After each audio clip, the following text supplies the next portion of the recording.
Hello बच्चों, नमस्कार। सभी का स्वागत है एमएसबी एकेडमी के यूट्यूब चैनल में। बच्चों, आज हम मैथ का क्विक रिवीजन करेंगे जो बोर्ड एग्जाम 2024 के लिए महत्वपूर्ण है, जिसमें हम महत्वपूर्ण क्वेश्चन, मोस्ट इंपॉर्टेंट क्वेश्चंस देखेंगे और उसका क्विक रिवीजन के साथ करेंगे। हमारा टारगेट 80 में से 80 अंक कैसे प्राप्त करेंगे। तो देखिए, हमारा सबसे पहला चैप्टर है रियल नंबर यानी वास्तविक संख्या। फर्स्ट चैप्टर रियल नंबर या वास्तविक संख्या। उससे हमारे पहला क्वेश्चन आएगा, एक क्वेश्चन आएगा एमसीक्यूज। फर्स्ट क्वेश्चन कौन सा होगा? एमसीक्यूज। और एक क्वेश्चन आएगा वेरी शॉर्ट क्वेश्चन। और एक क्वेश्चन आएगा हमारे पास शॉर्ट टाइप्स का क्वेश्चन, यानी ये एक नंबर का क्वेश्चन है, ये भी एक नंबर का क्वेश्चन है। और एक क्वेश्चन आएगा जो 2 नंबर का होगा, शॉर्ट टाइप्स का क्वेश्चन। कौन सा? Short question. तो इस प्रकार हमारे ये चैप्टर्स होगा एमसीक्यूज, वेरी शॉर्ट और शॉर्ट क्वेश्चन, यानी एक नंबर का ऑब्जेक्टिव क्वेश्चन। फिर वेरी शॉर्ट टाइप अति लघुरात्मक प्रश्न 1 नंबर का आएगा, और 2 नंबर का एक क्वेश्चन आएगा जो हमारे पास लघुरात्मक प्रश्न होगा और जिसको हमें प्रूफ करना भी हो सकता है, एलसीएम और एचसीएफ ज्ञात करना भी होगा। तो देखिए, हम सबसे पहले वास्तविक संख्या के बारे में अध्ययन करेंगे, यानी वास्तविक संख्या क्या होती है? वास्तविक संख्या या रियल नंबर। वास्तविक संख्या परिमेय प्लस अपरिमेय संख्याओं का समुच्चय होता है।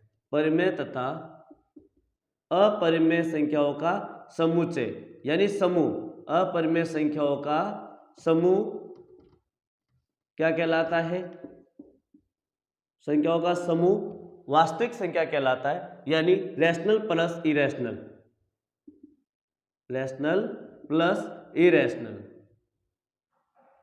दोनों का जो समूह होता है उसे हम क्या कहते हैं? वास्तविक संख्या कहते हैं। जैसे एग्जांपल्स देखेंगे हम। एग्जांपल्स हमारे पास है 1.3, 1, -1, √2, √4। तो ये सभी संख्याएं हैं जो हमारे पास वास्तविक संख्या है, यानी कुछ परिमेय संख्या होगी, कुछ अपरिमेय संख्या होगी। दोनों का जो समूह होगा उसे हम क्या कहते हैं? वास्तविक संख्या कहते हैं। तो देखिए, उसमें हमारे पास परिमेय संख्या कौन सी होती है? तो सबसे पहले परिमेय संख्या यानी परिमेय संख्या को हम बोलते हैं रैशनल नंबर। क्या बोलते हैं? Rational number. यानी वास्तविक संख्या क्या होती है जिसे हम परिमेय संख्या या रैशनल नंबर वह संख्या जिसे हम P/Q के रूप में लिख सकते हैं। कौन से रूप में? P/Q की फॉर्म में। And Q not equal to 0, Q की वैल्यू 0 नहीं होनी चाहिए। और P and Q are integers, यानी पूर्णांक संख्याएं है। कौन सी संख्या है? पूर्णांक संख्या, जिसको हम इंटीजर्स नंबर बोलते हैं। क्या बोलते हैं? Integers number. P और Q क्या है? Integers number. ये इसकी डेफिनेशन है, लेकिन हमें इसके एग्जांपल्स ध्यान होने से एग्जाम में क्वेश्चन पूछता है निम्न में से कौन सी परिमेय संख्या है, निम्न में से कौन सी परिमेय संख्या नहीं है। तो ऐसा क्वेश्चन पूछता है, तो उस टाइम में एग्जांपल्स याद होने चाहिए। तो एग्जांपल्स कौन कौन से होते हैं? तो वह सभी संख्याएं जो इंटीजर्स है वो सारी पूर्णांक होती है। साथ साथ ही जिसको हम फ्रैक्शन के रूप में लिखते हैं, 2/3, 5/4, 1/2। इस प्रकार ये सभी संख्याएं कौन सी है? परिमेय संख्या है। और इसके साथ साथ एक और संख्या है जो परिमेय संख्या होती है, जैसे पॉइंटों वाली संख्या 2.5, 3.5, नॉन टर्मिनेटिंग यानी शांत दशमलव प्रसार, या अशांत रिपीटिंग टर्मिनल संख्या 2.3 के ऊपर बार, 0.5 के ऊपर बार।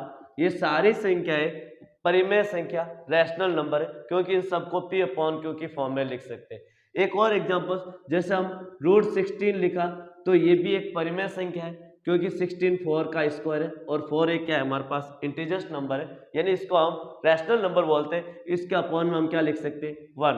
तो परिमेय संख्याओं के एग्जांपल्स कौन कौन से हो जाएंगे? एक तो इंटीजर्स नंबर, एक फ्रैक्शनल वाले नंबर, और एक जो पॉइंटों वाली संख्याएं है जो शांत दशमलव प्रसार है, और एक अशांत पुनरावृत्ति वाली जो संख्या पुनरावृत्ति होती है, और वर्गमूल वाली वह संख्या है जिसका हमें परफेक्ट स्क्वायर हो, √16, √9, √225। ये सारी संख्याएं परिमेय संख्या है। नेक्स्ट अगली संख्या है अपरिमेय संख्या। अपरिमेय संख्या वह संख्या जिसे P अपॉन Q के फॉर्म में नहीं लिख सकते, P अपॉन Q के रूप में नहीं लिख सकते हैं। P अपॉन Q की फॉर्म में नहीं लिख सकते, Q का मान 0 नहीं होना चाहिए। P और Q इंटीजर संख्या है, अपरिमेय संख्या, irrational number, irrational number, irrational number जिसे P अपॉन Q की फॉर्म में नहीं लिख सकते हैं। एग्जाम्पल्स देखेंगे हम। एग्जाम्पल्स कौन कौन से हो जाएंगे? वह संख्या जिसका वर्गमूल हमें परफेक्ट वर्गमूल पता नहीं हो, परफेक्ट स्क्वायर रूट हमें पता नहीं हो, जैसे √3 का स्क्वायर रूट हमें पता नहीं, √2 का स्क्वायर रूट पता नहीं, क्योंकि ये पॉइंट के बाद अनंत रूप से चलता रहता है। या अशांत अनुपुनरावृत्ति जिसकी पुनरावृत्ति नहीं हो, अनावर्ती, अशांत अनावर्ती, अनावर्ती अशांत संख्याएं जिसकी पुनरावृत्ति नहीं हो, अलग अलग संख्याएं चलती रहती है, जिस प्रकार ये संख्याएं चल रही है, तो ये हमारे पास अपरिमेय संख्या होती है। एक इसमें पाई भी एक अपरिमेय संख्या है। पाई भी क्या है? अपरिमेय संख्या है। तो इस प्रकार हमारे पास परिमेय और अपरिमेय संख्याओं की परिभाषा हो गई। अब इससे कुछ महत्वपूर्ण फैक्ट है, नोट पॉइंट है हमारे पास। क्या है? परिमेय प्लस अपरिमेय, परिमेय व अपरिमेय का योग व घटाव अपरिमेय होता है। क्या होता है? अपरिमेय होता है। यानी कोई भी दो परिमेय और अपरिमेय संख्याओं को गुणा या योग या घटाव करेंगे रैशनल और इरेशनल को, तो हमेशा क्या आएगा? इरेशनल नंबर आएगा। चाहे इसका गुणा या भाग करें परिमेय और अपरिमेय का, तो भी वो क्या आएगी? अपरिमेय संख्या ही होगी। तथा परिमेय दो अपरिमेय संख्याओं का, दो अपरिमेय संख्याओं का योग घटाव गुणा वो भाग कभी परिमेय और कभी अपरिमेय हो सकता है, और कभी अपरिमेय हो सकता है। यानी कभी परिमेय होगा, कभी अपरिमेय होगा। नेवर भी रैशनल और इरेशनल, हमेशा परिमेय नहीं होगा, हमेशा अपरिमेय नहीं होगा। कभी परिमेय होगा कुछ कंडीशन में, कुछ कंडीशन में अपरिमेय होगा। जैसे हम लिखते हैं, एक एग्जांपल्स रहते हैं अपरिमेय संख्याओं का। जैसे मैंने लिखा रूट का 24, और एक मैंने लिख दी यहाँ पर रूट में, इसी के भाग में लिख देता हूं मैं, या इसके गुणा में लिख देते हैं कि √24 मल्टीप्लाई √24। दो अपरिमेय संख्या है, इन दोनों को गुणा करेंगे तो 24 आएगा, जो एक परिमेय संख्या है। यानी दो अपरिमेय संख्याओं का गुणनफल परिमेय है। अब दो अपरिमेय संख्या लेते हैं, √3 गुणा √8, तो इसका आंसर आएगा √24। तो ये एक अपरिमेय संख्या है। तो कभी परिमेय होगा, कभी अपरिमेय होगा। जब दो अपरिमेय संख्याओं का गुणनफल, भाग, घटाव, जोड़, ये सारे कभी परिमेय और कभी अपरिमेय होगा। नेक्स्ट अभाज्य संख्या। अभाज्य संख्या यानी प्राइम नंबर। प्राइम नंबर क्या होता है? जिसके केवल दो गुणनखंड हो। वह संख्या जिसके केवल दो गुणनखंड हो, केवल दो गुणनखंड हो, और वह भी कौन कौन से? एक व स्वयं, ओनली एक व स्वयं ही हो, दो गुणनखंड हो, उसे हम प्राइम नंबर कहते हैं। Only two factors, only two factor हो, उसे हम क्या बोलते हैं? प्राइम नंबर बोलते हैं। क्या बोलते हैं? Prime number. अब प्राइम नंबर कौन से होते हैं? एग्जांपल्स देखेंगे हम प्राइम नंबर के, कि जैसे दो केवल 1 और 2, 3, 5, 7, 11, इस प्रकार ये हमारे पास प्राइम नंबर है। कंपोजिट नंबर भाज्य संख्या, भाज्य संख्या जिसको हम कंपोजिट नंबर बोलते हैं। क्या बोलते हैं? Composite number. More than two factors, more than two factor, वह संख्या जिसके 2 से अधिक गुणनखंड हो, two factors, more than 2 factor या 2 से अधिक गुणनखंड हो, 2 से अधिक गुणनखंड हो, उसे हम क्या कहते हैं, कंपोजिट नंबर, भाज्य संख्या। जैसे एग्जांपल्स देखेंगे हम तो 4, 6, 9, 10, 8, ये सारी संख्याएं कौन से हमारे पास भाज्य संख्या या कंपोजिट नंबर बोलते हैं। नेक्स्ट आती है हमारे पास, इसमें हमारे पास एक महत्वपूर्ण पॉइंट है नोट कि एक न तो भाज्य है और न ही अभाज्य है, यानी एक संख्या है जो न तो भाज्य है न ही क्या है, अभाज्य संख्या। अगली संख्या आती है हमारे पास को प्राइम नंबर, जो हम प्रूव करेंगे क्वेश्चन, उसमें हमें जरूरत पड़ेगी को प्राइम नंबर यानी सअभाज्य संख्या, सअभाज्य संख्या, सअभाज्य संख्या। को प्राइम नंबर कौन सी होती है, को प्राइम नंबर सअभाज्य संख्या, यानी जिसके दो संख्याओं का HCF मध्य पर एक हो तो वह संख्या कौन सी कहलाती है, सअभाज्य संख्या या को प्राइम नंबर। यानी दो संख्याओं का एक पेयर होता है संख्याओं का, जैसे 2 और 3, तो यानी इन दोनों संख्याओं में केवल एक ही HCF है, HCF कितना, एक, यानी इसमें कुछ भी कॉमन नहीं आ रहा है, तो ये को प्राइम नंबर है, यानी सअभाज्य संख्या है। अगला टॉपिक है अंकगणित की आधारभूत परिमेय। अंकगणित की आधारभूत परिमेय, अर्थमेटिक की बेसिक थ्योरम यानी बेसिक प्रॉपर्टीज क्या होती है, यानी एक भाज्य संख्या को यानी कंपोजिट नंबर को, भाज्य संख्या को अभाज्य संख्याओं के गुणनफल के रूप में व्यक्त किया जा सकता है, गुणनफल के रूप में व्यक्त किया जा सकता है। यानी एक कंपोजिट नंबर को प्राइम नंबर्स के फैक्टर्स के रूप में हम प्रदर्शित कर सकते हैं।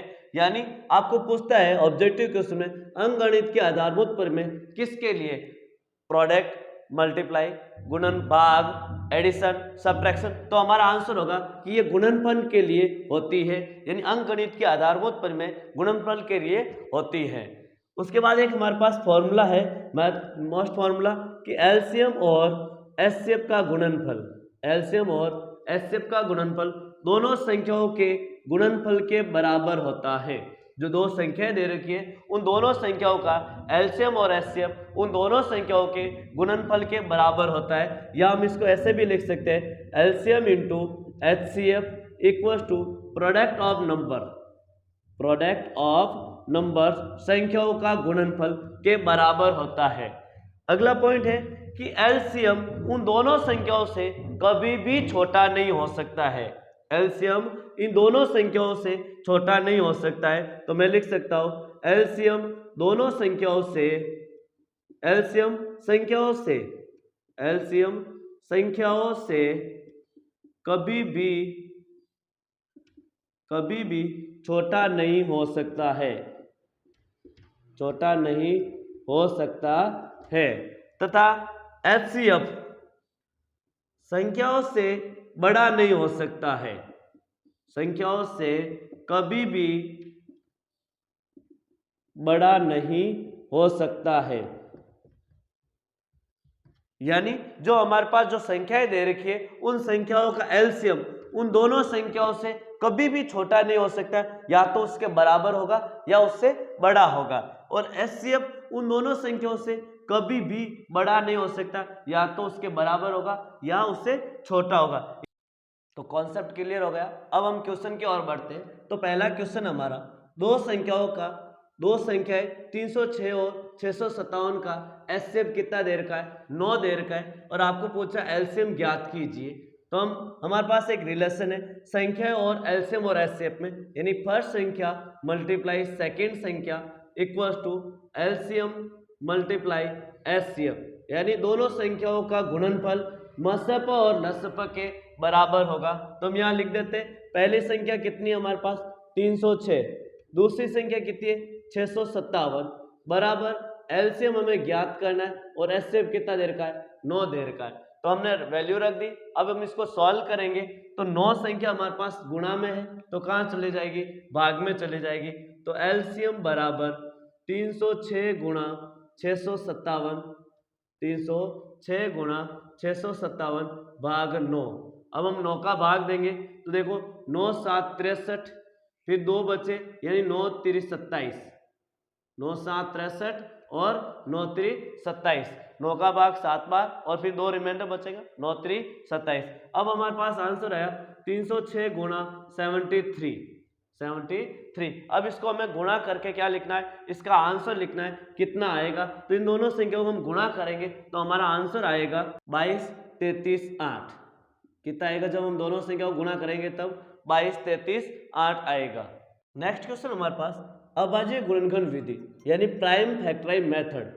प्राइम फैक्टराइज मेथड से 6 72 तथा 120 का एलसीएम व एचसीएफ ज्ञात करना है। कौन सी विधि से, अभाज्य गुणनखंड विधि से।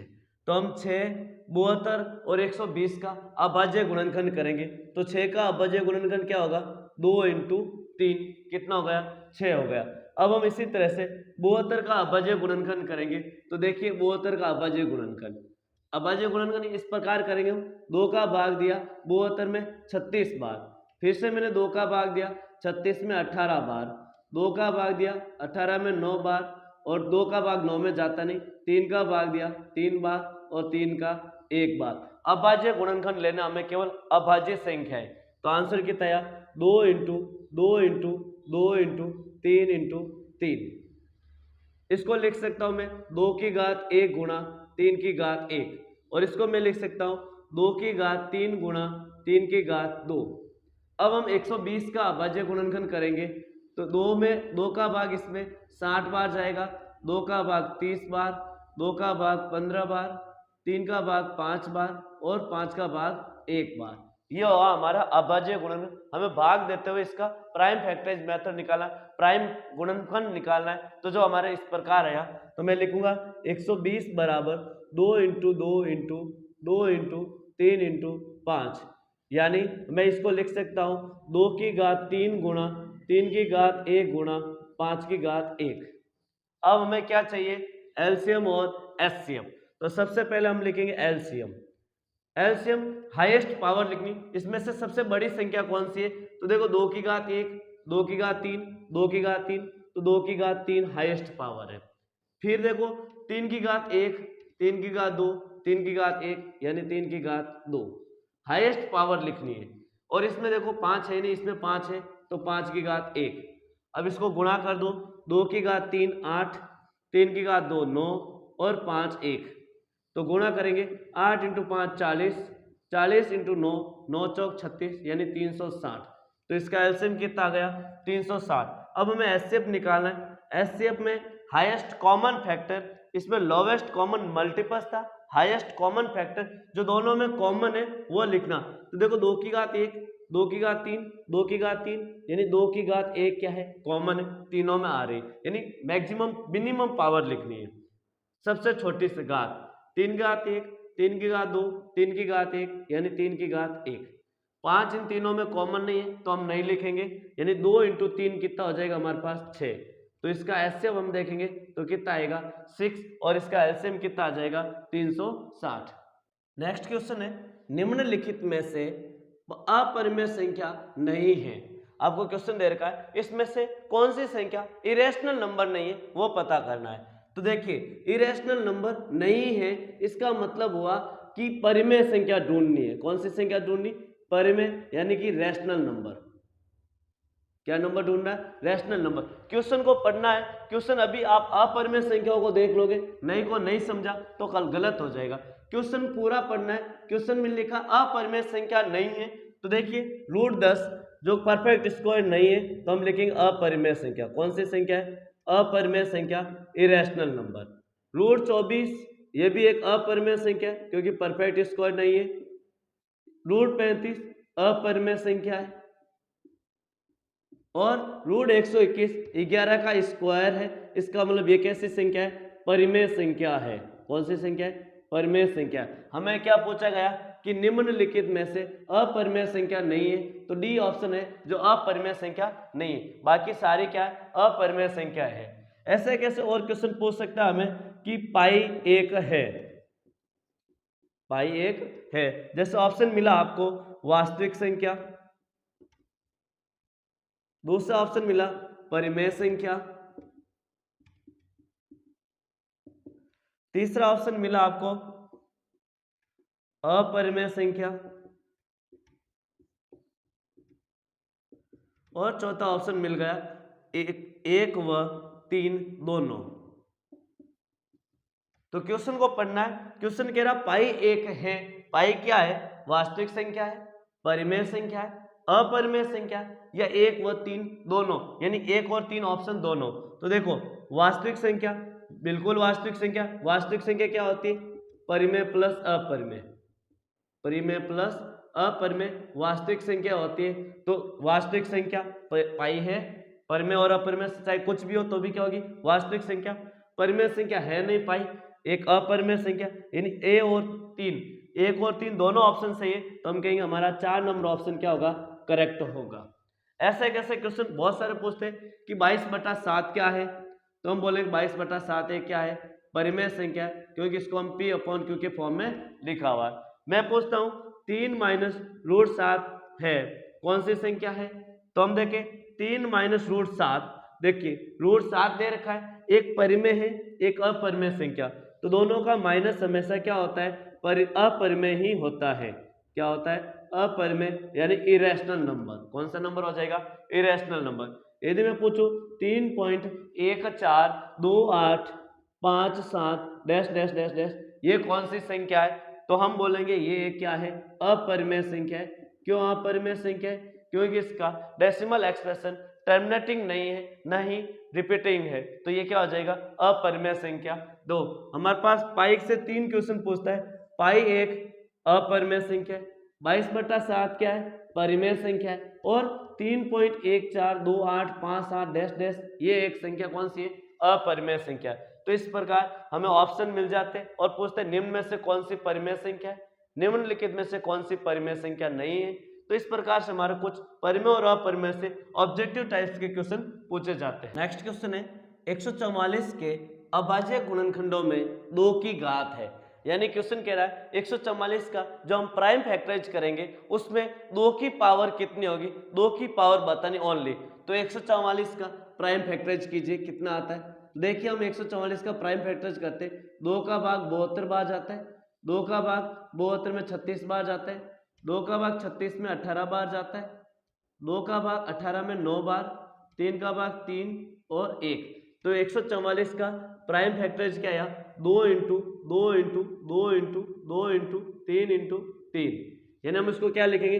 2 की पावर 4 इंटू 3 की पावर 2।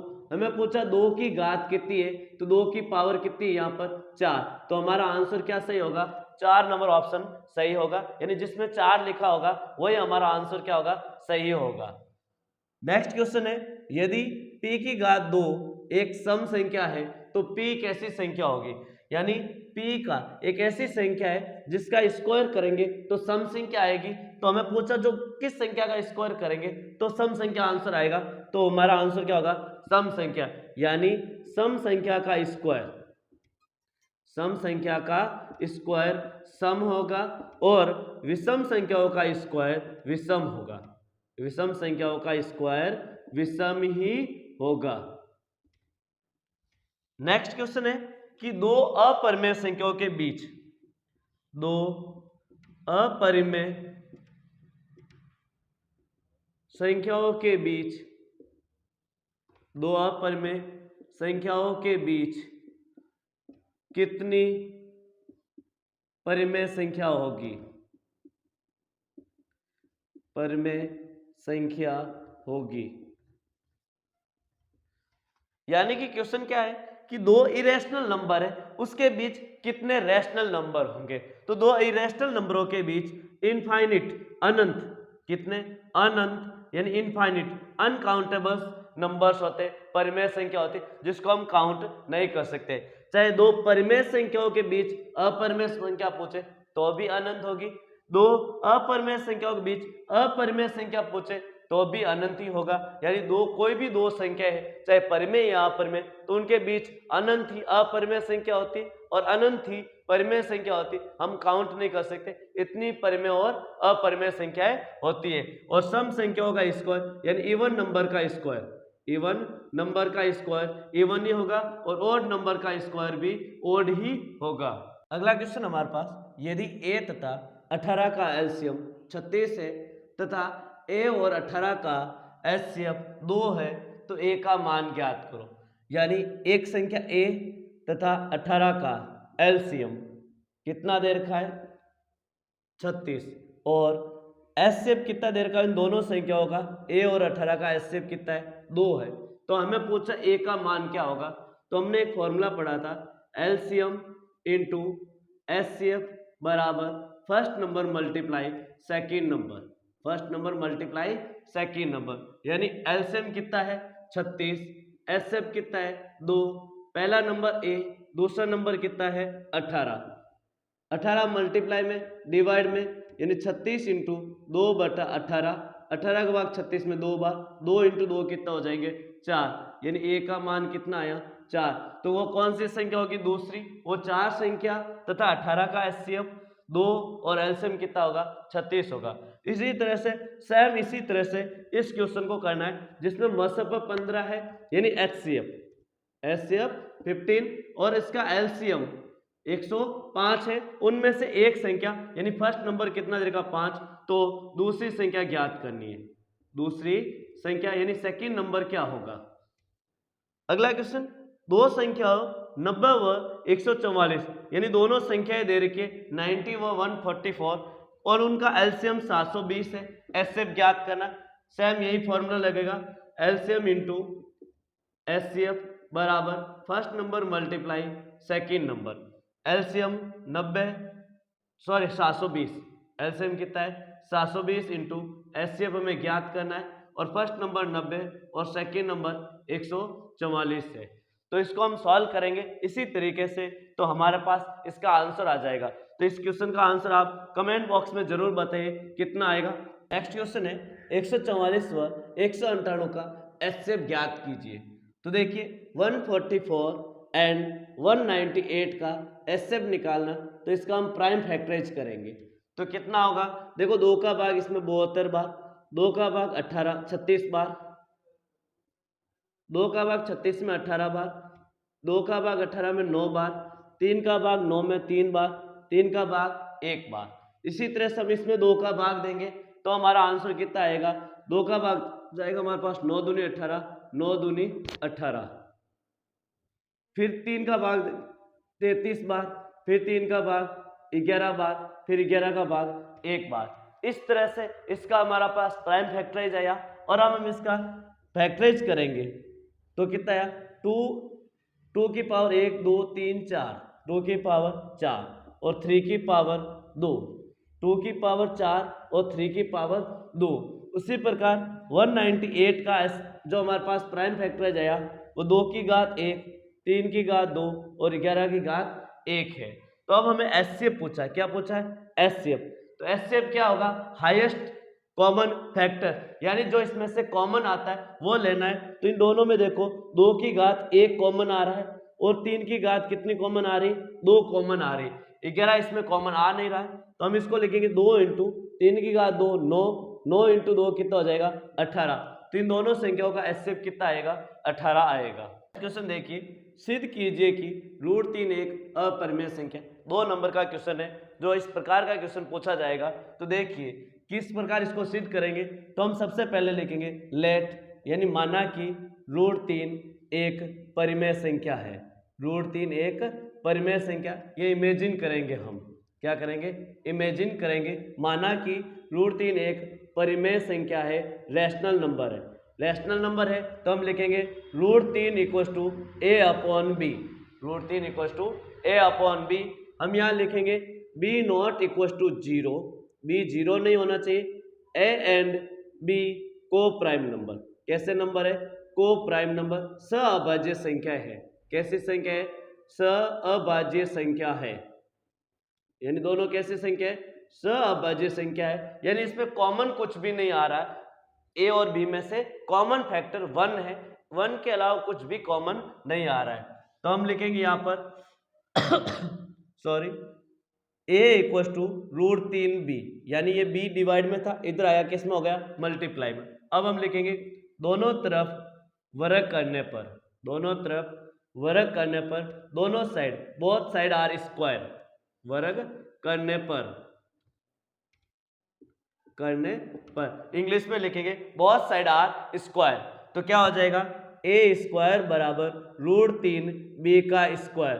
तो हम लिखेंगे ए स्क्वायर बराबर 3b स्क्वायर। हम यहां लिखेंगे अतः 3 ए स्क्वायर को विभाजित करता है, ए स्क्वायर को विभाजित करता है, यानी 3 है जो ए स्क्वायर को विभाजित करेगा, यानी जो ए स्क्वायर हमारे पास है उसको 3 क्या करेगा? विभाजित करेगा। इसलिए 3 ए को भी विभाजित करेगा,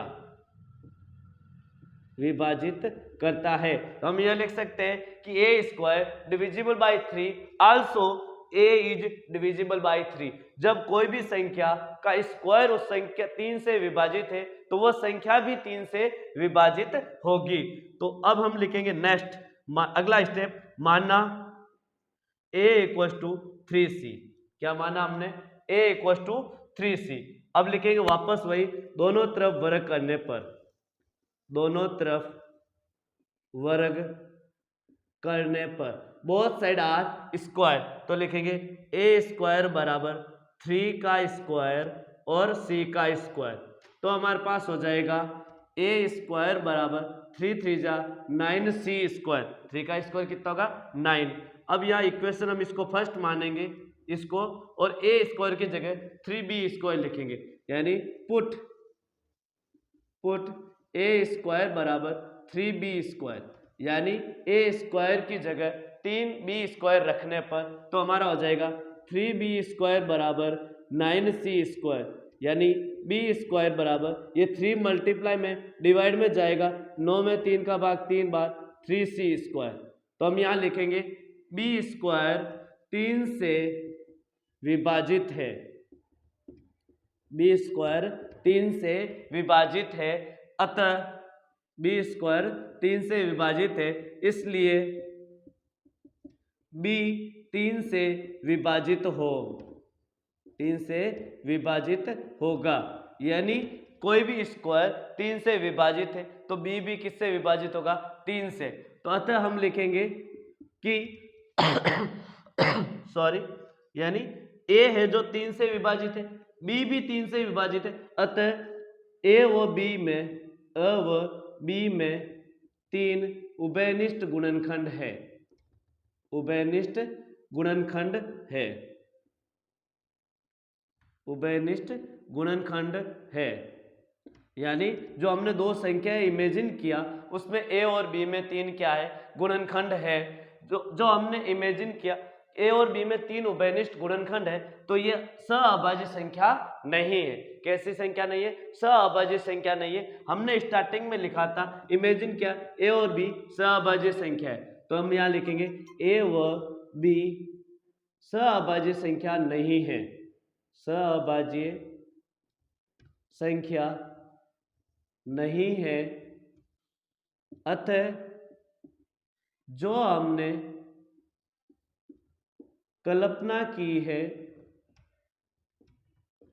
वो गलत है, यानी जो हमने कल्पना की वो विरोधाभास हो रहा है। कैसे हो रहा है? हम तो यहाँ कह रहे हैं 3 उभयनिष्ठ गुणनखंड है, और यहाँ हम बोल रहे हैं कि इसमें सअभाज्य संख्या यानी कोई भी उभयनिष्ठ संख्या नहीं है। तो यहाँ हमारी दो बातों का विरोधाभास हो रहा है, अतः हम कहेंगे जो हमने कल्पना की वो गलत है, अतः √3 एक अपरिमेय संख्या है, √3 एक अपरिमेय संख्या है।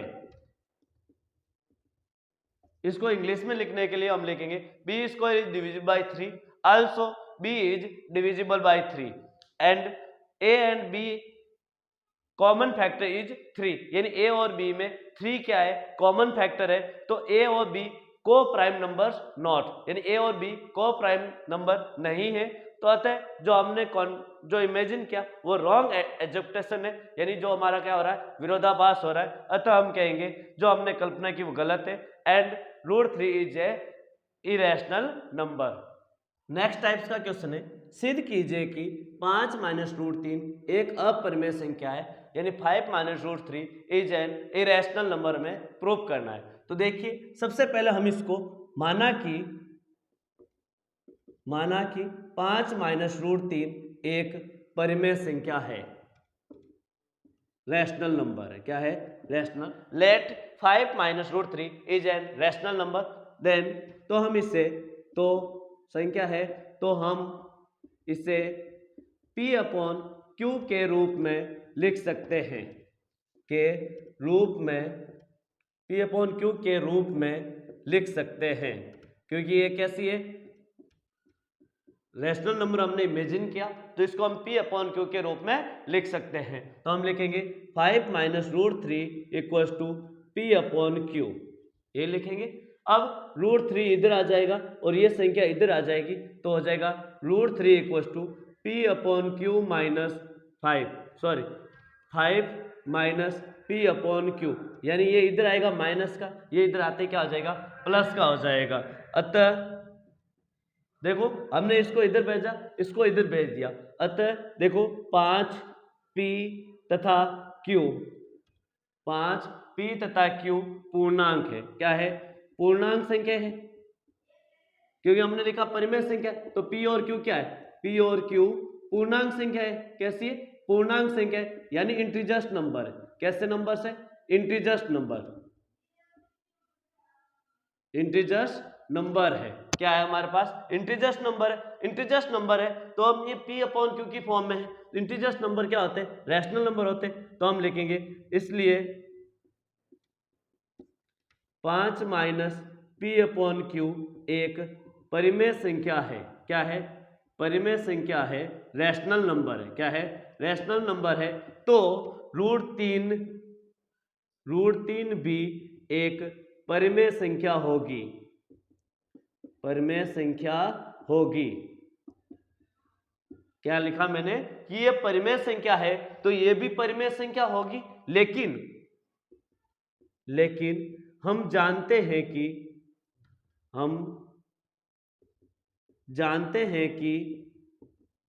√3 एक अपरिमेय संख्या है। कैसी संख्या है, अपरिमेय संख्या है। अतः जो हमने कल्पना